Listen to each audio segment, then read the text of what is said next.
They didn't just tear her prom dress, they tore the last thing her dead father ever bought her. That white fabric hitting the concrete, it sounded like hope dying, like dreams being crushed under designer shoes that cost more than her mother made in 3 months. But what Derek Caldwell didn't know, what none of them knew, was that Skylar Thompson had been trained by a Marine who survived 3 tours in Afghanistan, a Marine who taught his little girl that sometimes. The only way to stop a bully is to become something scarier than they could ever imagine. The parking lot of Preston Academy was dark that May night. So dark, you could barely see the 5 figures surrounding one girl in a simple white dress. But everyone at that prom would remember what happened next. Everyone would remember the sound of bones breaking. The screams, the moment when prey became predator. Let me take you back 6 months. Back to when Skylar Thompson first walked through those gold-trimmed gates of Preston Academy, not knowing she was walking into a war zone dressed up as a high school. It was 6 in the morning, still dark, when Skylar started her 2-hour journey to school. 2 hours because the school bus didn't come to Riverside Projects. 2 hours because her mother's car had been repossessed the week before. 2 hours on a rusty bike her dad had fixed up before he couldn't fix anything anymore. The November air bit through her thin jacket as she pedaled past boarded-up windows and broken streetlights, past the memorial wall where they'd spray-painted her father's name, along with the other veterans who didn't make it home. Not from war, but from what came after. Master Sergeant James Thompson survived Kandahar. He survived Helmand Province. He survived things that would break most people's minds. But he couldn't survive the silence of a Tuesday night in Riverside Projects. Couldn't survive the weight of memories that crushed him every time he closed his eyes. Skylar found him in the garage, still wearing his dress blues, still polished, still proud. Just still. That was 3 months ago. 3 months of her mother working double shifts at the Waffle House. 3 months of Skylar pretending everything was fine at her new school, the one her father had been so proud she'd gotten into. "My girl's going places," he'd said. The day that acceptance letter came, "My girl's gonna show them all." Preston Academy sat like a castle in the rich part of Atlanta, all white columns and perfect lawns. The parking lot was already filling up with cars that cost more than houses in Riverside. BMWs, Mercedes. And there, pulling in fast with music blasting, a black Porsche that everyone knew belonged to Derek Caldwell, Mayor Caldwell's son, star quarterback, the guy whose family had streets named after them, the guy who walked through Preston Academy like he owned it, because, in a way, his family did. Skylar was locking her bike to the rack, the one rusty bike among all those luxury cars, when she heard the engine rev. She turned just in time to see the Porsche heading straight for her. The impact wasn't an accident. Anyone could see that. The way Derek's car swerved at the last second, clipping her back wheel, sending her flying into the drainage ditch. The way he laughed as she hit the concrete. The way his friends high-fived him through the window. "Oops," Derek called out, not even getting out of his car. "Didn't see you there. Maybe get something with an engine next time. Something that belongs here." Skylar's wrist bent at an angle that made her stomach turn. Blood ran from her elbow where she'd scraped it raw. But she didn't cry. Her father had taught her that tears were for private moments, not for giving bullies satisfaction. She pulled herself up with her good hand, mud covering her only clean uniform. That's when she saw them papers that had fallen from Derek's car when he'd opened the door to gloat. Official-looking documents with the city seal. One paper caught her eye, Riverside Redevelopment Project Confidential. Her neighborhood. Her home. The place where 500 families lived, worked, struggled, survived. According to these documents, it was all scheduled for demolition. Every building, every memory, every life. Gone to make way for luxury condos and a shopping mall. And at the bottom, Mayor Caldwell's signature next to a familiar name, Caldwell Construction, LLC. Schuyler grabbed the papers with her good hand, mind racing. This wasn't just about gentrification. This was about a mayor using his power to destroy poor neighborhoods so his family's company could profit. This was about, what do you think you're doing? Derek stood over her now, his 6'3" frame blocking the morning sun. His friends, Madison Walsh, Hunter Briggs, and the Corbett twins formed a semicircle around her. Madison was already recording on her phone, lips twisted in that cruel smile rich girls perfected by 7th grade. "Give those back," Derek said, voice low and dangerous. "Now."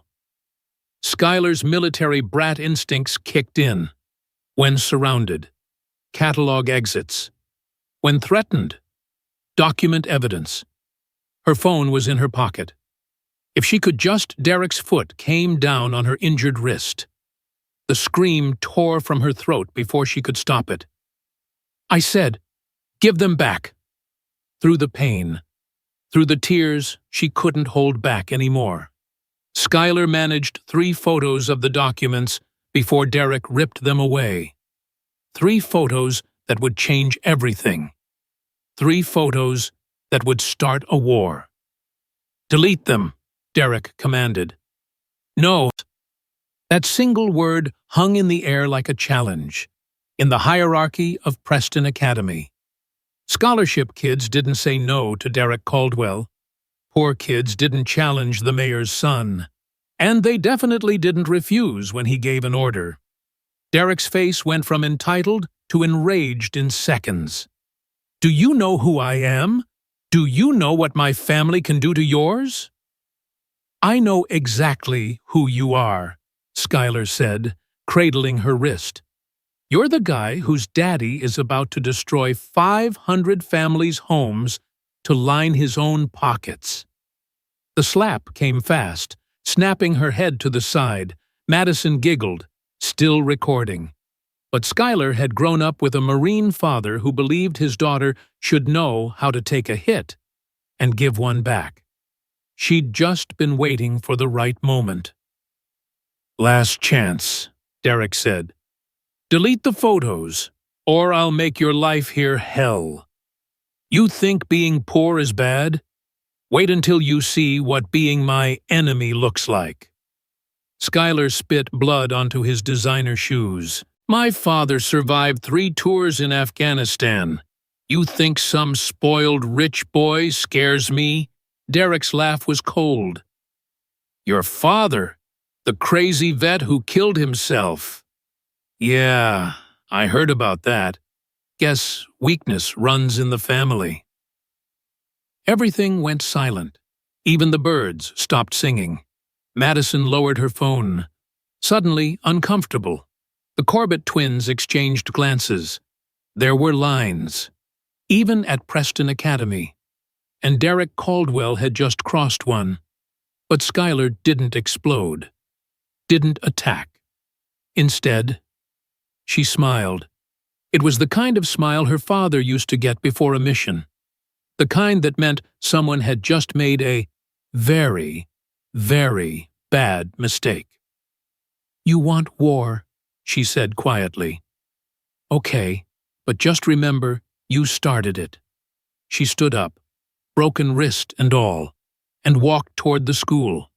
Behind her, Derek shouted threats, promises of what would come, but Schuyler wasn't listening. She was thinking about her father's voice. Clear as day. "Baby girl, there's gonna come a time when someone bigger, stronger, meaner is going to try to break you. And when that happens, you remember what I taught you. You remember that Thompsons don't break. We break back. The school nurse tried to send her to the hospital, but Schuyler refused. Missing school meant missing evidence. Missing school meant Derek would have time to spin the story. So she sat through calculus with a wrist that screamed every time she moved it. Sat through American history trying not to think about how her own neighborhood's history was about to be erased. Sat through English Lit, while Madison whispered to everyone about the scholarship trash who tried to steal from Derek's car. By lunch, the story had morphed. Now Schuyler was a thief who had been breaking into cars. Now Derek was a hero who'd caught her. Now she was the one who'd threatened him, and he'd simply defended himself. That's not what happened. Schuyler told anyone who'd listen, but at Preston Academy. Truth was what rich kids said it was. She was eating alone. She always ate alone when her phone buzzed. Unknown number.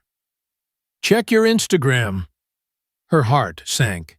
She didn't even need to look to know it would be bad, but she looked anyway.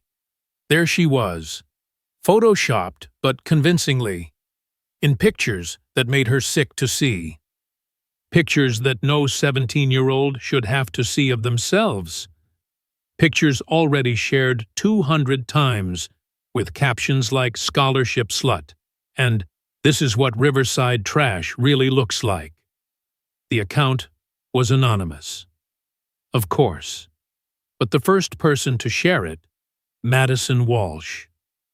Schuyler's hands shook as more notifications flooded in. Comments, shares, laughs. Her mother would see this. Her mother's boss would see this. Everyone would see this. She ran to the bathroom and barely made it to a stall before throwing up. This was what Derek meant. This was his version of war. Digital humiliation. Social destruction. The kind of bullying that left no bruises, but scarred just as deep. Her phone rang. "Mom." "Baby, what's happening? Someone just showed me these pictures. They're not real, right? They can't be real." The pain in her mother's voice was worse than the broken wrist. Grace Thompson had already lost her husband. Now she was watching her daughter's reputation get destroyed in real time. "They're fake, Mom. I swear they're fake." "I know. Baby, I know. But Mr. Patterson saw them and he says, maybe it's better if I don't come in for my shift tonight. Just until this blows over." One day. It had taken Derek Caldwell one day to start dismantling their lives. And this was just the beginning. Have you ever felt that kind of helplessness where someone has all the power and uses it to crush you, just because they can? Let me know in the comments. But Schuyler Thompson was her father's daughter, and Master Sergeant James Thompson didn't raise his little girl to run from fights. He raised her to win them. That night, while her mother cried in the bedroom, Schuyler opened her laptop. Those 3 photos she'd taken of the Riverside redevelopment documents were blurry but readable. Enough to see the corruption. Enough to start fighting back. She created an anonymous email account and started writing. To journalists, to the FBI, to anyone who might listen. But who was going to believe a 17-year-old girl from the projects over the beloved mayor of Atlanta? Her phone buzzed. Another unknown number. "Stop now or next time it won't be fake pictures." Then another text. A photo of her mother walking to her car at the Waffle House. Taken that night. Taken by someone watching, following. The message was clear. We know where you live. We know where your mother works. We own this city. Skylar closed her laptop. Her wrist throbbed, probably fractured. Definitely needed a cast she couldn't afford. Tomorrow would bring new humiliations, new attacks. And nobody at Preston Academy would help the scholarship girl taking on their golden boy. But as she looked at her father's flag folded on the mantel, at his purple heart in its case, at the man who'd taught her to fight before she could properly walk, Skylar made a decision. If Derek Caldwell wanted war, she'd give him one. But not the kind he expected. Not fists and fury. Something smarter. Something that would hurt him where he lived in his reputation, his privilege, his assumption that money meant immunity. Her phone buzzed one more time. This time, a number she recognized. Marcus Washington, her childhood friend from Riverside. The kid who'd gotten suspended from 3 schools for hacking, but never got caught for the big stuff. Heard what happened. Want to burn it all down. For the first time all day. Skylar smiled. Yeah, I do. On good, because I've been in their system for 3 hours. You're not going to believe what else your boy Derek and his daddy are planning. This Riverside thing, it's just the start. Check your email. Skylar opened her laptop again. File after file appeared. Emails between Mayor Caldwell and construction companies. Bribes to city councilors. Plans to destroy not just Riverside, but 5 other predominantly Black and Latino neighborhoods. A systematic erasure of Atlanta's poor to make room for Atlanta's wealthy. How did you? Derek's not as smart as he thinks. Password was his Porsche license plate. Rich boys always think they're untouchable. Time to teach them different. As Skylar read through the documents, her broken wrist forgotten, her humiliation transforming into determination, she thought about her father's words, "The enemy expects you to fight their way. Don't make them fight yours." Derek Caldwell had made this about power, about humiliation, about breaking her spirit. He had no idea what he'd just awakened. Because tomorrow, she'd go back to Preston Academy. Tomorrow, she'd walk those halls with her head high despite the whispers and laughs. Tomorrow, she'd start gathering evidence of her own. And in 6 months, at Prom, the social event of the year, the night when Preston Academy royalty crowned itself, she'd end him. Not with fists, not with fury, with something far more devastating, the truth. But Derek wouldn't wait 6 months to escalate. Rich boys with wounded egos never did. And what happened over the next weeks would test whether Skylar had her father's strength or would follow him into the darkness that had claimed him. The real war was just beginning. And at Preston Academy, wars weren't fought with weapons. They were fought with whispers, with money, with cruelty dressed up as tradition.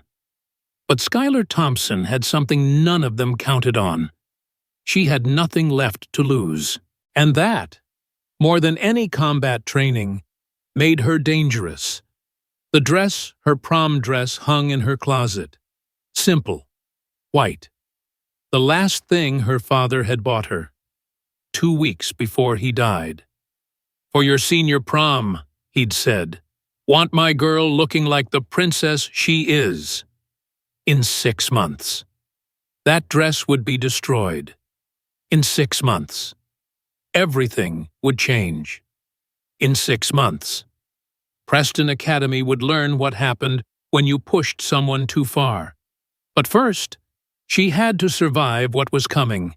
And what was coming would make today look like mercy. Her phone lit up with another message. This time from Derek himself. "See you tomorrow. Scholarship. Can't wait to continue our conversation." Attached was a photo. Her mother's car. Tires slashed. All 4. Skylar closed her eyes, breathed like her father taught her before missions. In for 4. Hold for 4. Out for 4. When she opened them, she wasn't a scared 17-year-old anymore. She was a soldier, and soldiers didn't quit. They adapted. They survived. They won, even if victory looked like something nobody would expect. The next morning came with the sound of her mother crying in the kitchen. Not the quiet tears of grief Grace Thompson had perfected those. These were tears of desperation. 4 new tires. That's $800 we don't have. $800 when I already can't make rent because they cut my hours. Her mother's hands shook as she held the coffee cup. Maybe you should just delete those photos, baby. Maybe it's not worth. He wins if I delete them. Mom. He wins if we're homeless too. Skylar watched her mother, this woman who'd stood tall at a military funeral, who'd smiled through double shifts, who'd sold her wedding ring to keep the lights on, finally start to break. And something cold settled in Skylar's chest.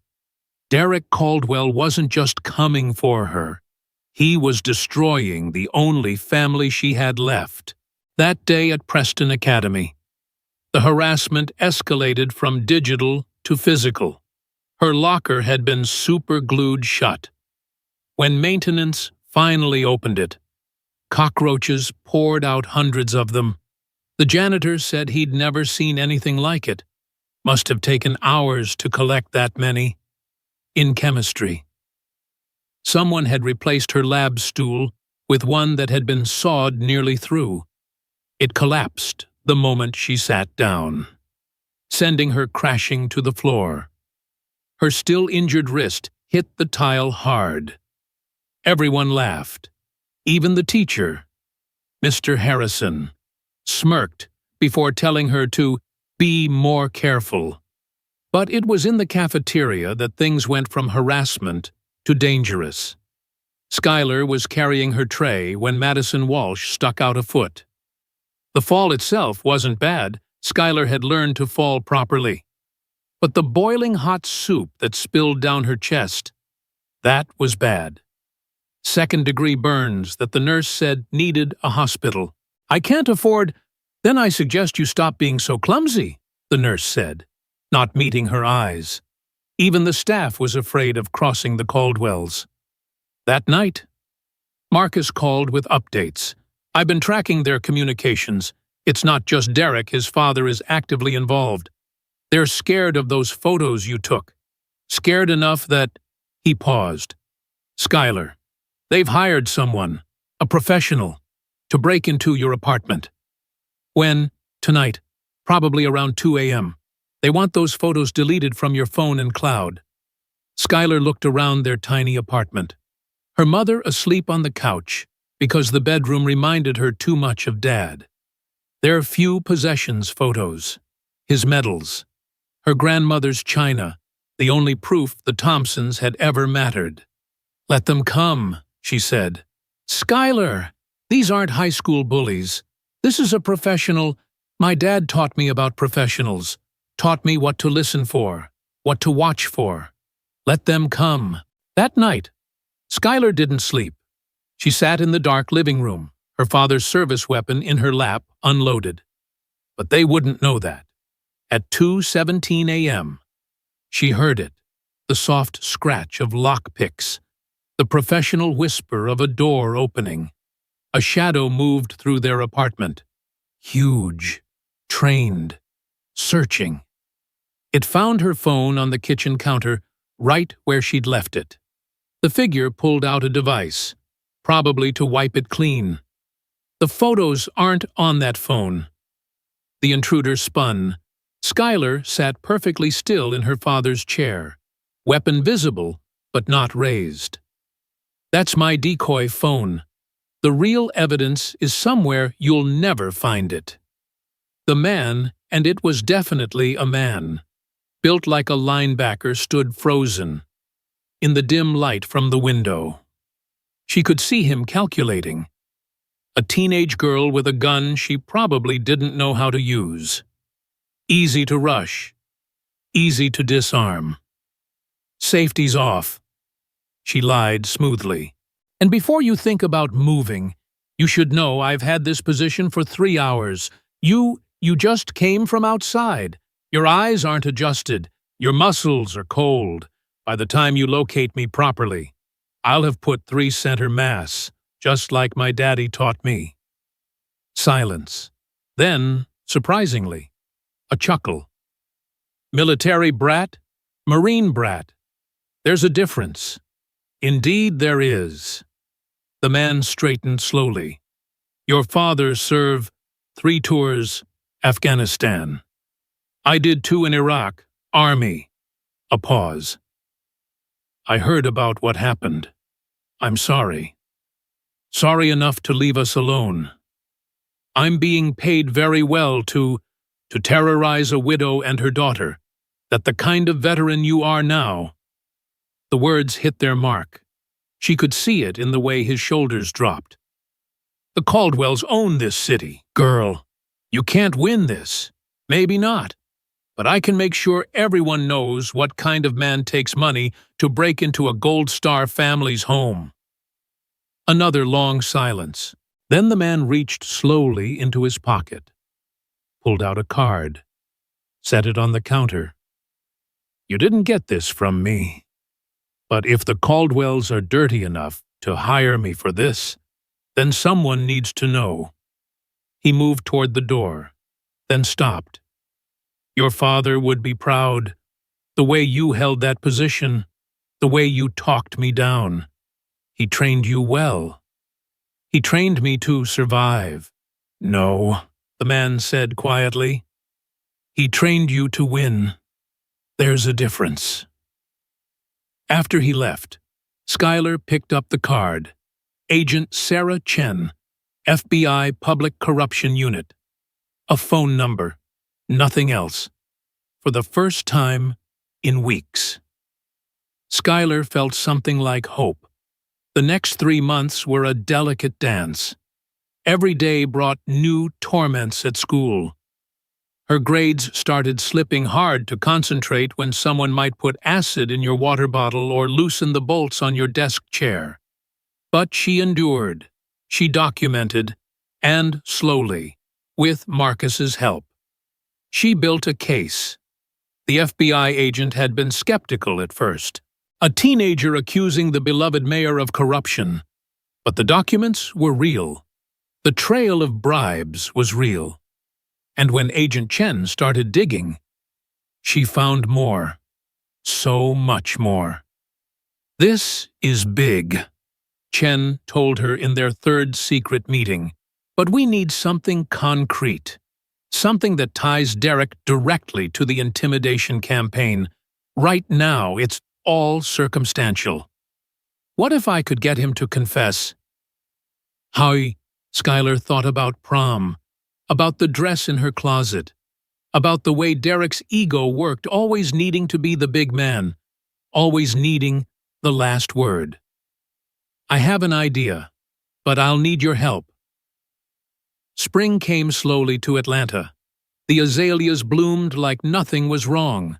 Prom posters went up around Preston Academy. A Night Among the Stars theme. Because rich kids loved pretending they were celestial beings instead of trust fund babies. Schuyler kept her head down, let them think they'd won. Let Derek get comfortable. Let him believe she was broken. She ate alone. She walked the halls quickly. She didn't fight back when Madison accidentally spilled paint on her during art class. Look at her, she heard Hunter say one day. Thompson's finally learned her place. But at night, she trained. Her father had left videos training sessions he'd recorded for her. Close quarters combat, situational awareness, how to use someone's strength against them, how to stay calm when violence exploded around you. Remember, baby girl, his voice said from the laptop screen, real fights aren't like movies. They're fast, they're ugly, and the person who wins is usually the person who's willing to do what the other person isn't. 2 weeks before prom, Derek cornered her after school. His friends flanked him, that wolf pack formation they'd perfected. "I hear you're not going to prom," he said, all fake concern. "That's a shame. Every girl should get to go to prom." "Can't afford a ticket." Which was true. $500 for a dance was groceries for 2 months. Derek pulled out an envelope, held it out. "Consider it charity. I'd hate for you to miss it." Skylar stared at the envelope. She knew this game. Take it, and she'd owe him. Refuse it, and he'd find another way to force her there. Because Derek Caldwell needed an audience for whatever final humiliation he'd planned. She took the envelope. "See?" Derek grinned at his friends. "I'm generous to the less fortunate. Remember that when you're there. Remember who made it possible." That night, Skylar called Agent Chen. "He wants me at prom. He's planning something." "Then we'll be ready. You sure you want to do this?" Skylar looked at the white dress in her closet, her father's last gift. She knew Derek would destroy it. It's what bullies did. They found what mattered most and ruined it. But sometimes, to catch a predator, you had to let them think they were hunting. I'm sure. Prom night arrived with perfect Georgia weather. 75 degrees, clear skies. The kind of night that made you believe in possibility. Grace Thompson helped her daughter into the white dress, hands gentle around the zipper. "You look beautiful, baby. Your father would be so—" She couldn't finish. They both knew how the sentence ended. "I'll be careful, Mom." "I know." Grace touched her daughter's face. "You're stronger than I ever was. Stronger than any of us." Marcus picked her up in his beat-up Honda the Chariot that would take her to war. He'd hidden 3 phones in the car, all set to stream to different platforms. "The moment something starts, I'll be recording. The FBI gave me override codes for Preston's Instagram. Whatever happens, everyone will see." The Preston Academy Gymnasium had been transformed into a galaxy. Black cloth dotted with LED stars. A dance floor that looked like marble. DJ equipment that cost more than most cars. And there, holding court near the punch bowl, Derek Caldwell in a tuxedo that probably cost more than her mother made in a month. He saw her the moment she walked in. His smile was all teeth. Skylar moved through the crowd, ignoring the whispers. Some people looked at her with pity, others with curiosity. Everyone knew something was going to happen. Preston Academy loved a good show.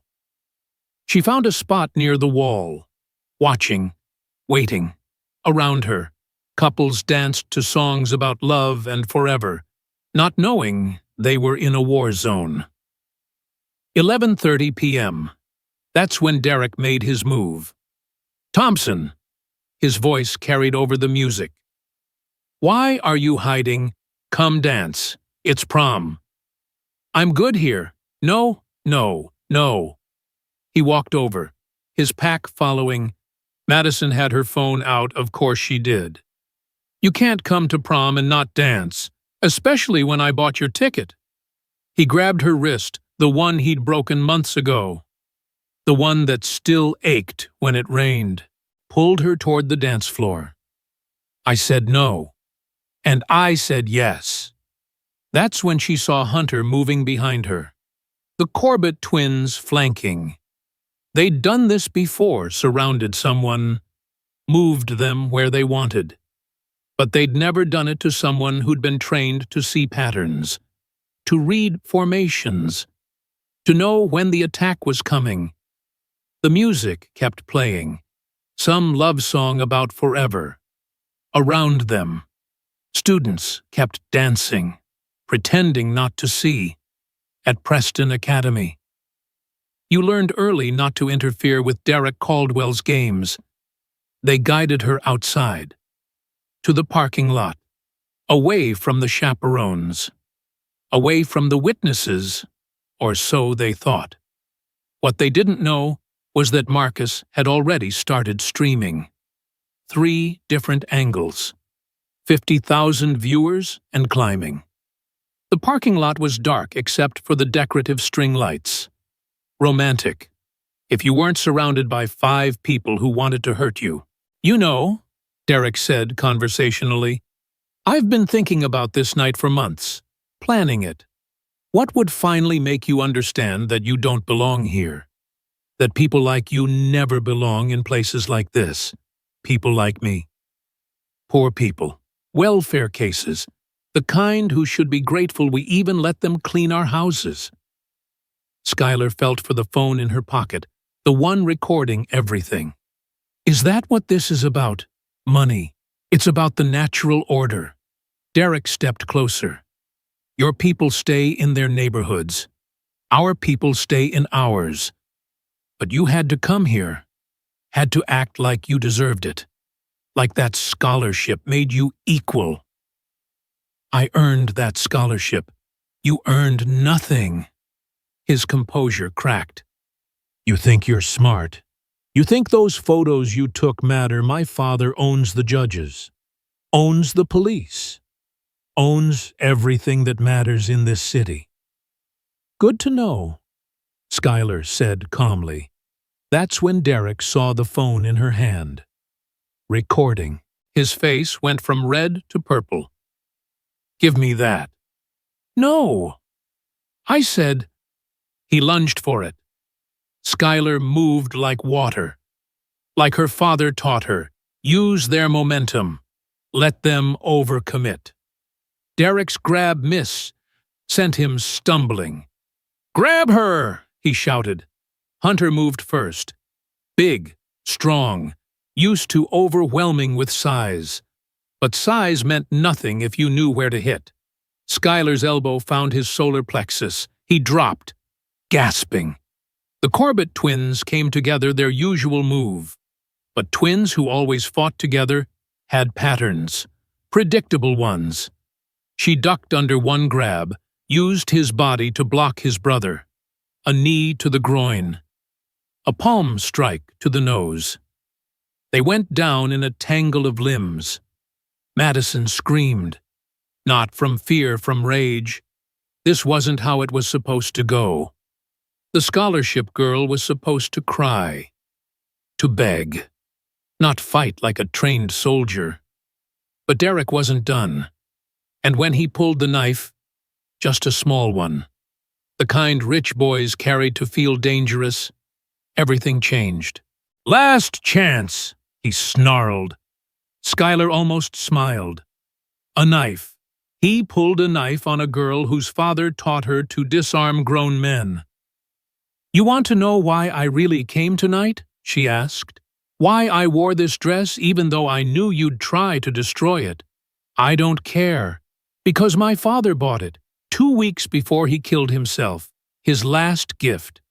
And I wanted everyone to see what kind of person destroys a dead veteran's last gift to his daughter. Derek's face twisted.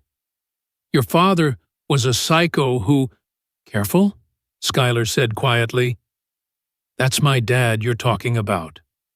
That's when Derek made his mistake. He didn't just want to hurt her. He wanted to humiliate her.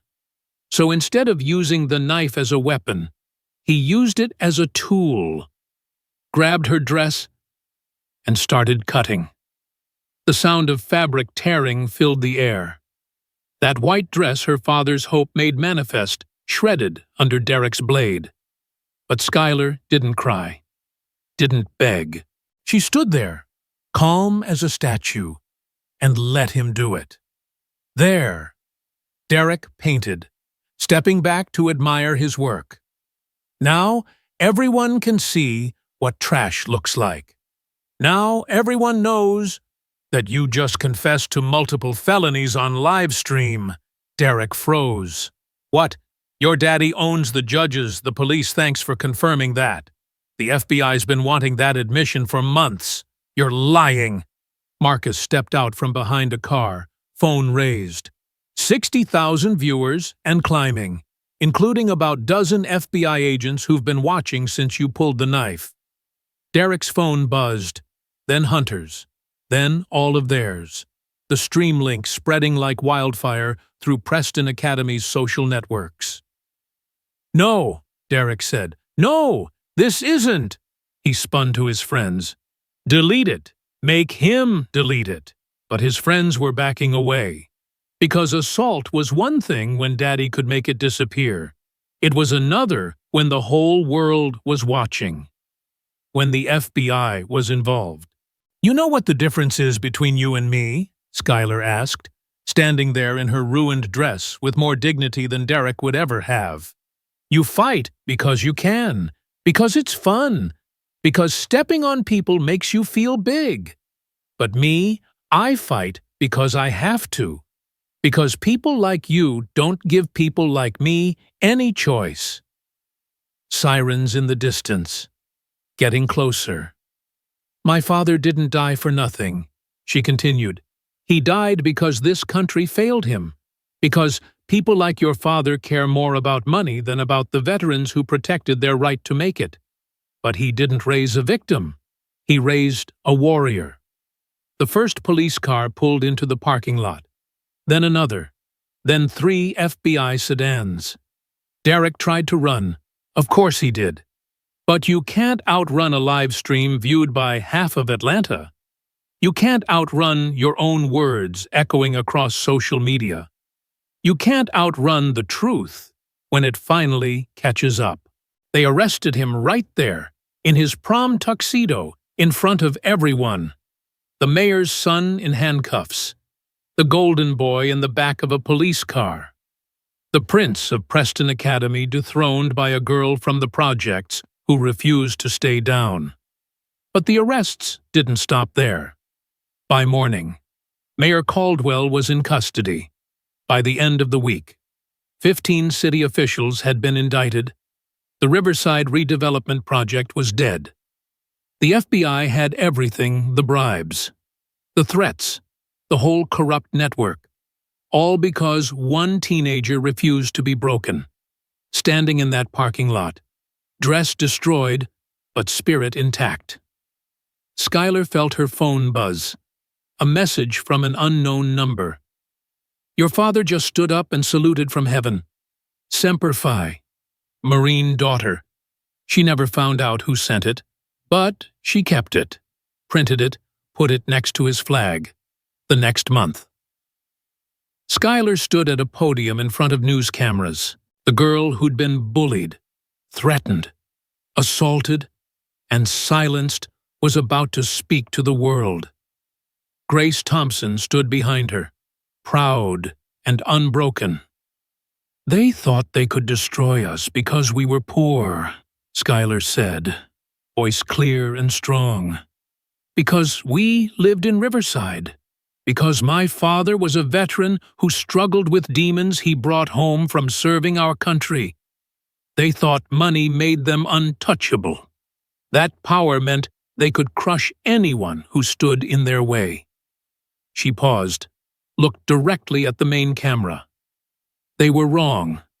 My father taught me that it's not the size of the soldier in the fight, but the size of the fight in the soldier. He taught me that bullies are just cowards with audiences, and he taught me that sometimes the only way to stop someone from hurting others is to stand up and say no more, even when your voice shakes, even when you stand alone, even when they come for everything you love. While the GoFundMe Marcus had started hit $2 million in 3 days. Not for Skylar, she tried to refuse it, but for a legal aid fund for families facing gentrification, for veterans struggling with mental health, for kids who needed someone to stand between them and the bullies, the Thompson Legal Defense Fund, her father's name living on, protecting others. Derek Caldwell got 5 years. His father got 20. The Riverside projects were designated a historical district, protected from demolition. And Preston Academy. They instituted new anti-bullying policies and fired every administrator who'd looked the other way. But the best part, the part that would have made Master Sergeant James Thompson proud. 6 months later, Skylar Thompson walked across the stage at graduation, valedictorian, full scholarship to Georgetown. And when she spoke, when she told the crowd that strength wasn't about never falling, but about always getting back up, the entire auditorium stood, even the rich kids, even the ones who'd laughed while Derek tortured her, because everyone, eventually, recognizes courage when they see it, a reminder that some things can't be destroyed. Some spirits can't be broken. Some fights are worth having. And sometimes, just sometimes, David doesn't just beat Goliath. Sometimes, David saves the whole damn village. As Skylar stood there, diploma in hand, looking out at a future that almost wasn't, she whispered the words her father used to say, "Thompsons don't break, we break back." And somewhere, in whatever comes after, a Marine smiled and whispered back, "That's my girl." The end.